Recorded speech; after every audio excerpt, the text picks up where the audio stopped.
नमस्कार, आप सुन रहे रेडियो V190.8 FM और आज हमारे साथ है भारत की वो प्रसिद्ध गायिका स्वर सम्राज्ञी सोनाली राठौड़। सोनाली जी, आप किसी परिचय की मोहताज नहीं हैं और आज हमारे इस स्वर्णगिरी के इस दुर्ग के अंचल के तले यहाँ आप पधारी हैं और शाह पुंजा जी गैना जी स्टेडियम प्रांगण में आपका कार्यक्रम है।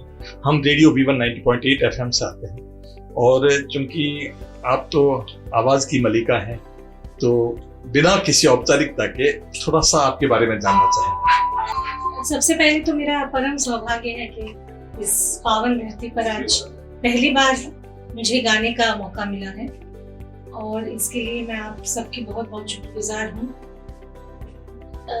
मेरे बारे में तो मैं क्या कहूँ, बचपन से गाने का शौक रहा और उम्र की 12वें साल से मैंने तालीम शुरू की पंडित हृदयनाथ मंगेशकर जी से और आज भी सीख रही हूँ। उसके बाद कई लोगों से सीखा, कई उस्तादों से सीखा और संगीत तो ऐसा है कि जो सीखना उम्र भर खत्म ही नहीं होता। और मेरे बड़े अच्छे भाग्य के मुझे ऐसे परिवार में मुझे ऐसे हस्बैंड मिले और जिनसे भी मैंने बहुत सारा सीखा।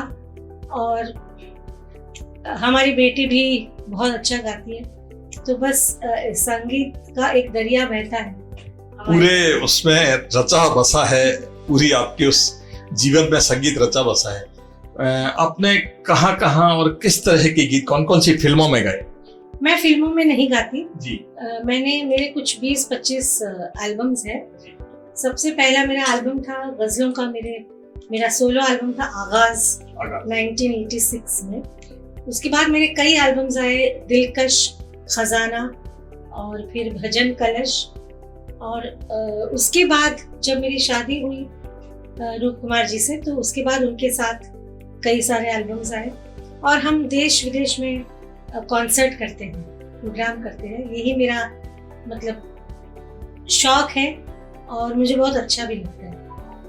पूरी इस हमारी सत्य सनातन संस्कृति को, अपने गीत संगीत को विदेशों में जब जाते हैं और वहाँ अपने भारतीय लोग मिलते हैं, किस तरह का फीलिंग आता है, क्या महसूस करती हैं?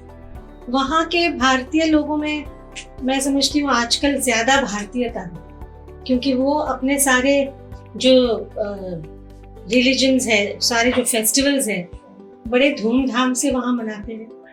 और हम जब जाते हैं तो इतना प्यार मिलता है, बहुत अच्छा लगता है, क्योंकि उन्हें काफी सारा नॉलेज भी है, बहुत सारी समझ भी है संगीत की भी और दूसरे हमारे अनेक जो फेस्टिवल्स आते हैं। और हर उनके मैंने देखा है कि काफी सारे भारतीय लोगों के घर में डेली पूजा वगैरह होती है, जो हम शायद यहाँ नहीं कर पाते, लेकिन उनके घरों में मंदिर और मूर्तियाँ और संगीत को बड़े चाव से सुनते हैं, समझ के सुनते हैं। तो ये देखा मैंने।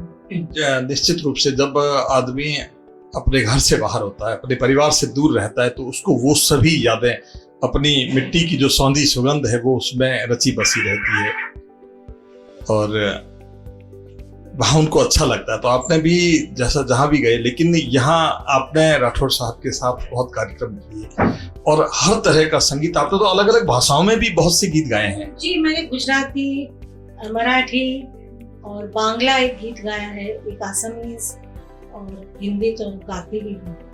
और आपने, जैसा आपने बताया, 12 साल की उम्र से ही आपको एक विरासत में मिला और अपने परिवार का एक ऐसा माहौल मिला और जो सत्य सनातन संस्कृति है वो भी आप में रची बसी है। तो आध्यात्मिक जो आपने बहुत भजन भी आपने बहुत से गाए हैं इस तरह से। मुझे आध्यात्म का शौक है और मैं पढ़ती रहती हूँ स्वामी विवेकानंद और कई सारे जो अपने हिंदुस्तान की धरोहर है। हिंदुस्तान में ऐसे ऐसे युग पुरुष, ऐसे महापुरुष हुए हैं जिनको मैं पढ़ती रहती हूँ और फॉलो भी करती हूँ। और भजन गाना अपने आप में मैं नहीं समझती कि वो अध्यात्म है, वो एक कला है। हाँ।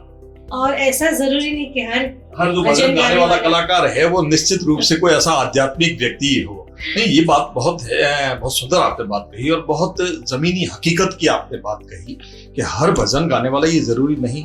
और दर्शन को यदि देखा जाए तो अपनी भारतीय दर्शन ने तो अलग अलग परा पश्यंती मदा और विवेक, जीव ईश्वर ब्रह्म और आत्म विवेक में आध्यात्म को बांटा है। लेकिन आपने तो अपनी खुशी के लिए, अपने आत्म उसके लिए आपने गाया। और अभी अभी हमसे जुड़ रहे हैं श्री रूप कुमार राठौड़।